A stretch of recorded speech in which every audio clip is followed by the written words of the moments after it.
महाभारत के युद्ध की समाप्ति के बाद सभी पांडव सशरीर स्वर्ग की ओर गए। स्वर्ग अर्थात हिमालय के किसी क्षेत्र में जहां इंद्रादि का राज्य था। पांचों पांडव अपना राजपाट परीक्षित को सौंपकर जब स्वर्ग की कठिन यात्रा कर रहे थे, तब इस यात्रा में द्रौपदी भी उनके साथ गई थी। सभी चाहते थे कि हम सशरीर स्वर्ग पहुंचें, परंतु रास्ते में कुछ ऐसा हुआ कि एक एक करके पांडव नीचे गिरकर मृत्यु को प्राप्त हो गए। युधिष्ठिर ने एक दिन हस्तिनापुर में तय किया कि अब राजपाट छोड़कर हिमालय होते हुए स्वर्गारोहण करेंगे। तो रास्ते में जब चढ़ाई शुरू हुई तो पांडवों ने ये सोचा कि वो सभी शरीर के साथ स्वर्ग पहुंचेंगे, लेकिन ऐसा हुआ। हर पांडव के हिस्से में कुछ ऐसे पाप थे जिससे वो रास्ते में गिरकर मरते रहे। केवल युधिष्ठिर ही बचे रहे। आखिर ऐसी क्या बात थी कि वो बचे रहे और उनके सभी भाई और पत्नी द्रौपदी को प्राण गंवाना पड़ा। तो उस दिन पांडवों ने अपने जीवन की वो चढ़ाई शुरू की जिसे उन्होंने बहुत आसान मान रखा था, लेकिन ऐसा हुआ ही नहीं, बल्कि उनके सारे घमंड इसी रास्ते में टूटे। तब युधिष्ठिर ही उन्हें बताते रहे कि आखिर उन्होंने कौन सा पाप किया जो लड़खड़ाकर गिरे और प्राण छोड़ दिए।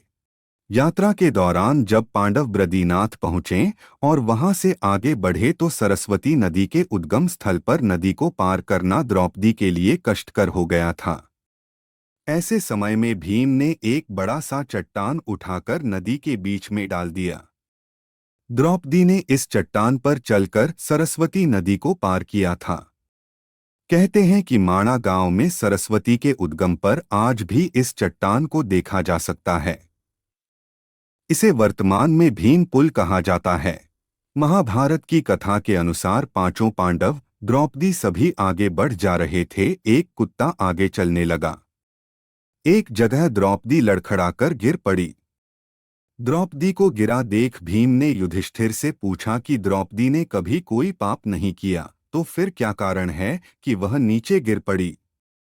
युधिष्ठिर ने कहा, द्रौपदी हम सभी में अर्जुन को अधिक प्रेम करती थीं, इसलिए उसके साथ ऐसा हुआ। ऐसा कहकर युधिष्ठिर द्रौपदी को देखे बिना ही आगे बढ़ गए। स्वर्ग यात्रा के दौरान द्रौपदी भीम का सहारा लेकर चलने लगी, लेकिन द्रौपदी भी ज्यादा दूर नहीं चल पाई और वह भी गिरने लगी। ऐसे समय भीम ने द्रौपदी को संभाला। उस समय द्रौपदी ने कहा, सभी भाइयों में भीम ने ही मुझे सबसे ज्यादा प्यार किया है और मैं अगले जन्म में फिर से भीम की पत्नी बनना चाहूंगी।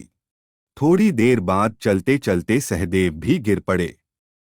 तब भीम ने पूछा, सहदेव क्यों गिरा? युधिष्ठिर ने कहा, सहदेव किसी को अपने जैसा विद्वान नहीं समझता था, इसी दोष के कारण गिरना पड़ा।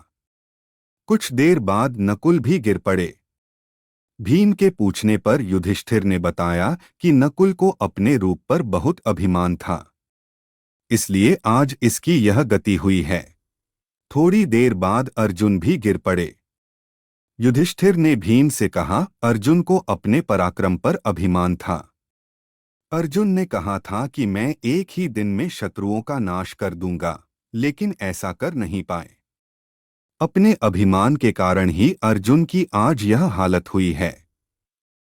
ऐसा कहकर युधिष्ठिर आगे बढ़ गए। युधिष्ठिर कुछ ही दूर चले थे कि उन्हें स्वर्ग ले जाने के लिए स्वयं देवराज इंद्र अपना रथ लेकर आ गए। तब युधिष्ठिर ने इंद्र से कहा, मेरे भाई और द्रौपदी मार्ग में ही गिर पड़े हैं, वे भी हमारे साथ चलें, ऐसी व्यवस्था कीजिए। तब इंद्र ने कहा कि वे सभी शरीर त्याग कर पहले ही स्वर्ग पहुंच चुके हैं, लेकिन आप सशरीर स्वर्ग में जाएंगे। इंद्र की बात सुनकर युधिष्ठिर ने कहा कि यह कुत्ता भी मेरे साथ जाएगा, लेकिन इंद्र ने ऐसा करने से मना कर दिया। काफी देर समझाने पर भी जब युधिष्ठिर बिना कुत्ते के स्वर्ग जाने के लिए नहीं माने तो कुत्ते के रूप में यमराज अपने वास्तविक रूप में प्रकट हो गए। युधिष्ठिर को अपने धर्म में स्थित देखकर यमराज खुश हुए। इसके बाद इंद्र और युधिष्ठिर रथ में बैठाकर स्वर्ग की ओर निकल पड़े।